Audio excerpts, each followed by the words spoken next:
आज का हमारा टॉपिक रहेगा कंपाउंड माइक्रोस्कोप। इससे पहले आप पढ़ चुके हो सिंपल माइक्रोस्कोप।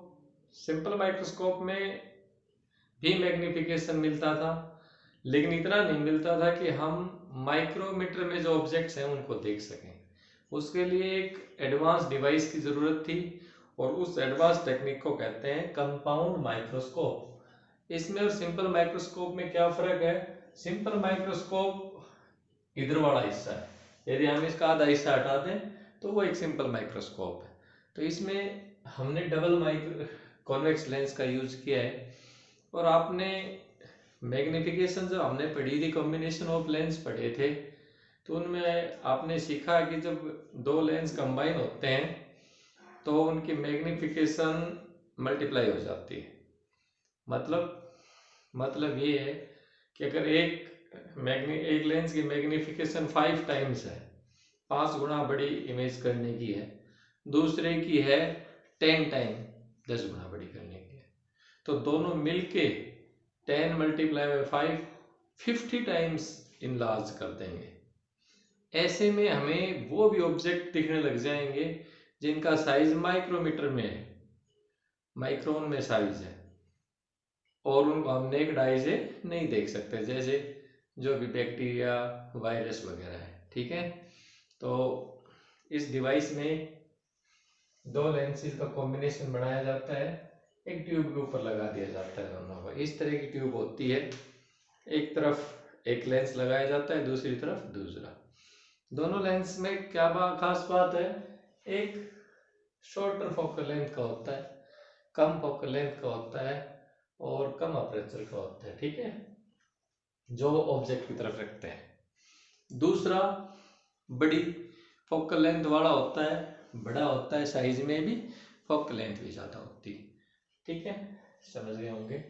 इसके बाद सबसे पहले हम स्टार्ट करते हैं रे डायग्राम, क्योंकि इन डिवाइस के अंदर सबसे पहले और बहुत ज़रूरी चीज़ होती है रे डायग्राम। अगर हम रे डायग्राम अच्छा बना देते हैं तो लगभग आधे नंबर हमें वहीं से कवर हो जाते हैं। ठीक है, अब रे डायग्राम के लिए हमने दोनों लेंसेज को रखा, इनकी फोकल लेंथ दिखा दी, यहाँ एफ ओ, इधर भी एफ ओ ऑब्जेक्टिव लेंस, जो ऑब्जेक्ट की तरफ रहेगा उसका नाम क्या रहेगा? Objective lens.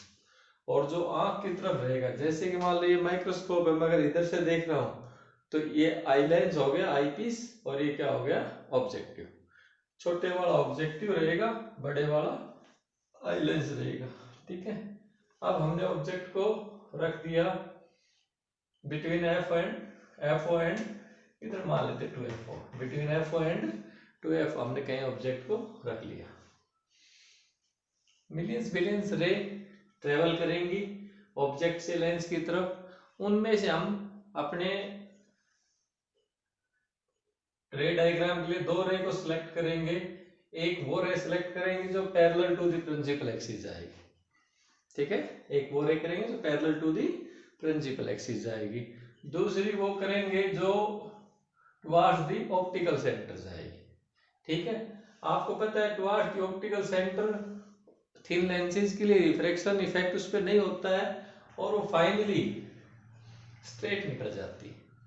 दूसरी जो parallel to the principal axis है, आपने पढ़ा होगा इसमें साइन कन्वेंशन में कि रिफ्रैक्शन के बाद ये फोकस से निकलेगी, तो ये फोकस से निकलेगी, यहाँ पे जाके दोनों मीट करेंगी। अभी यहाँ ऑब्जेक्ट एफ और 2F के बीच में था, तो इमेज कहाँ बनेगी? बिहाइंड 2F, तो 2F के पीछे इमेज बनेगी और इमेज क्या हो जाएगी? A dash B dash. ठीक है, अब ये जो image A dash B dash है अगले के लिए सर्व करेगी as a object, means eye lens का ऑब्जेक्ट क्या हो गया? A dash B dash. Okay, ठीक है, अब ये जो ऑब्जेक्ट है इससे भी मिलियंस बिलियंस रे निकलेंगी, उनमें से भी हम केवल दो को सिलेक्ट करेंगे, उन्हीं दो को, एक तो parallel to the principal axis, ये एक directly towards the optical centre. अब ये दोनों रे, ये रे तो फोकस से निकलेगी, पैरेलल टू प्रिंसिपल एक्सिस, तो फोकस से लिए बिना मुड़े सीधी चली जाएगी। और अब ये देखो डिस्टेंट होती जा रही है, दूर होती जा रही है एक दूसरे, आगे मिलने के चांसेस नहीं है, नहीं मिलेंगे, कभी दूर दूर होते जाएंगे। हाँ, अगर हम यहाँ से देख रहे हैं तो देखो इस पॉइंट से आती हुई प्रतीत हो रही है, means appear to meet at this point. ठीक है, तो ये हमारा जो पॉइंट है ये इमेज का टॉप पॉइंट आ गया, इस इमेज का टॉप पॉइंट हमारा ये आ गया। यदि हमने इमेज ड्रा करनी है तो यहाँ से क्या डाल देंगे, परपेंडिकुलर ड्रा कर देंगे। और इस तरह एक बार तो हमने मैग्निफिकेशन यहाँ ले लिया था, ए डैश बी डैश देखो साइज में बड़ी है। फर्स्ट टाइम हमने यहाँ मैग्निफिकेशन ले लिया था और सेकंड टाइम उसको फिर मैग्निफिकेशन मिल गया, मींस मल्टीप्लाई हो गया, और फाइनल इमेज हमारी होगी A dash dash B dash dash. समझ गए? ओके, तो रे डायग्राम तो मेरे हिसाब से आप सभी को क्लियर हो गया होगा, समझ रहे हो ना? ठीक है, अब इसके बाद आता है मैग्निफिकेशन ऑफ ऑब्जेक्ट। अच्छा, अब इसकी मैग्निफिकेशन हम निकालेंगे तो इसको भी डबल पार्ट्स में ही स्टडी करेंगे, इधर वाले को ऑब्जेक्टिव लेंस में, उधर आई लेंस में। अब ऑब्जेक्टिव लेंस का मैग्निफिकेशन आप पढ़ चुके हो, मैग्निफिकेशन होता है साइज ऑफ इमेज। ऑब्जेक्टिव की इमेज क्या है, A dash B dash upon size of object. Object क्या है, ए बी।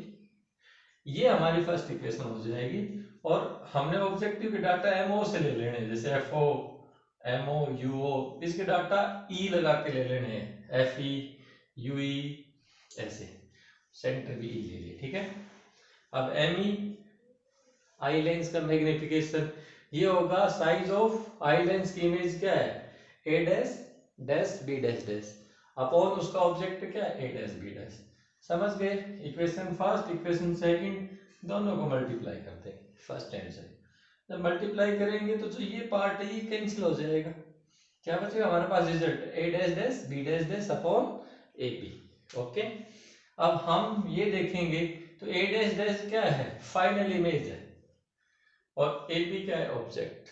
मींस दोनों की कंबाइन इमेज है A dash dash B dash dash. तो हम इसको कहेंगे ये है मैग्निफिकेशन ऑफ माइक्रोस्कोप। तो इसको क्या बोल देंगे, it is magnification of microscope.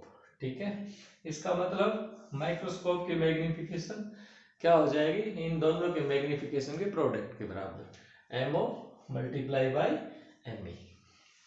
अब हमने सिंपल माइक्रोस्कोप में इसका मैग्निफिकेशन निकाल लिया था, मैं यहाँ डायरेक्ट पुट कर रहा हूं। ठीक है, किसी और वीडियो में ये मिलेगा आपको। तो एम ई की वैल्यू क्या आ जाएगी, 1 plus D upon F E. यहाँ पे डी क्या है, डी ये है near point distance, list distance of distinct vision, और ये हेल्दी और यंग आई के लिए 25 सेंटीमीटर मीन्स 0.25 मीटर होता है। ओके, ठीक है, फिक्स होता है ये, इतना ही लेना हमें। तो 1 प्लस डी बाई एफ ई, और ये डी का क्या रोल है, जब हमें फाइनल इमेज क्लियर दिखाई देगी तो इसका मतलब सीधा सा ये रहेगा कि ऑब्जेक्ट उस समय हमारे आंख के नियर पॉइंट पे होगा, list distance of distant vision पे होगा। इसलिए हमने फाइनल इमेज को क्या लिया है यहाँ, डी, यानी कि जो वीई है उसको हमने क्या लिया था, उस डी। ओके, तो ये हमारा मैग्निफिकेशन हो गया प्रोड्यूस बाय आई लेंस। और एमओ इसका मैग्निफिकेशन क्या होगा भाई, इमेज की distance O B dash upon object की डिस्टेंस ओ बी, तो O B dash upon O B. ठीक है, अब ये फॉर्मूला हम यहाँ बना सकते हैं, यानी कि हमारे पास मैग्निफिकेशन का फॉर्मूला ये आ जाएगा, एम इज इक्वल टू, यहाँ एमओ के स्थान पे तो लिख देंगे O B dash upon O B into में 1 plus D by F E. तो ये फॉर्मूला अप्रोक्सीमेट नहीं, मतलब एग्जैक्ट फॉर्मूला है। ये फॉर्मूला क्या हमारा एग्जैक्ट मैग्निफिकेशन है, लेकिन इसमें हमें न्यूमेरिकल पर्पस के लिए अप्रोक्सीमेट मैग्निफिकेशन निकालनी पड़ेगी, क्योंकि ये ओ बी डैश और ओ बी ये हम काउंट नहीं कर पाएंगे। हम इस फॉर्म में निकालेंगे, इसकी फोकल लेंथ जो फिक्स डाटा है ना उसके अंदर फॉर्मूला ड्रा करेंगे। तो फिक्स डाटा हमारा क्या था, डी था, एफ ई था, लेकिन ये दोनों फिक्स डाटा नहीं है। तो फिक्स डाटा क्या है हमारा, ये फिक्स डाटा है कि भाई इन दोनों की लेंथ ऑफ ट्यूब, एक तो ये फिक्स डाटा है लेंथ ऑफ ट्यूब, दोनों ट्यूब के बीच की दूरी को क्या कहते हैं, ये फिक्स है, इसको हम चेंज नहीं करेंगे। ऑब्जेक्ट की और जो हमारे ऑब्जेक्ट और जो ये डिवाइस है माइक्रोस्कोप, इसके पूरी ट्यूब को आगे पीछे करके इन दोनों के बीच की दूरी हम कम और ज़्यादा कर सकते हैं, जबकि हम ट्यूब को फिक्स होती ट्यूब नहीं चेंज कर सकते। मतलब ये डिस्टेंस आपको फिक्स मिलेगी, ठीक है। एक तो ये, दूसरा आपको फोकल लेंथ फिक्स मिलेगी। तो हम इसको फोकल लेंथ के इसके अंदर ड्रा करने के लिए हम क्या करेंगे कि एक अजम्पशन मानेंगे, एक अज्यूम करेंगे कि जब ये object very close to F shift होगा, यानी कि ऑब्जेक्ट यहाँ से क्लोज टू एफ शिफ्ट होगा, तब जो ये आपका A B B close to F होगा, तो उस समय बी डैश क्लोज टू क्या चला जाएगा, ई। मीन्स पूरा पैटर्न उधर शिफ्ट हो जाएगा, पूरा पैटर्न क्या हो जाएगा, उधर शिफ्ट हो जाएगा। समझ रहे हो, ठीक है। तो उस केस में जो ओ एफ ओ है वो नियरली इक्वल टू क्या हो जाएगा, O B. O F O nearly equal to क्या हो जाएगा, ओ बी।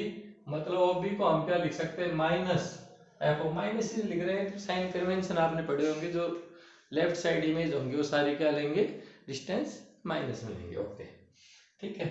और दूसरा जो ओ बी डैश है, ये ओ बी डैश है, ये 20 के नजदीक चला गया तो O B dash nearly equal to क्या हो जाएगा, ओ ई। तो ओ बी डैश को हम नियरली इक्वल टू क्या कर लेंगे, ओ ई। ओके, और ओ ई की वैल्यू हमें क्या है पता, एल। तो उधर वाली राइट साइड से पॉजिटिव रखते हैं, लेफ्ट साइड डिस्टेंस के मेजर करते हैं नेगेटिव। ओके, यहाँ तक आपको समझ में आ गया। तो हम इस फॉर्मूले में चेंज कर देंगे, ओ बी डैश के स्थान पे तो एल लगा देंगे और ओ बी के स्थान पे क्या कर देंगे, F O, 1 plus B by F.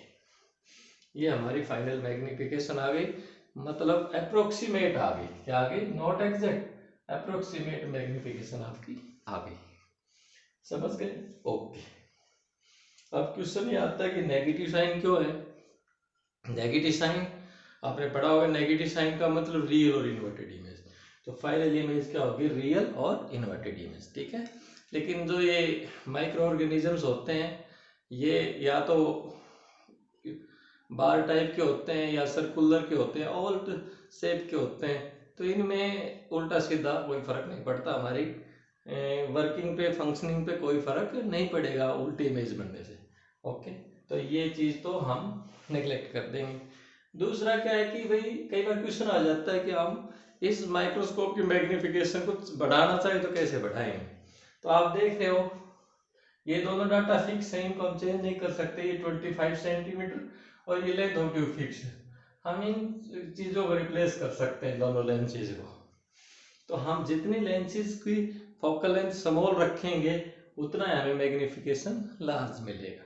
तो for higher magnification both FO and FE should be small as possible, ठीक है।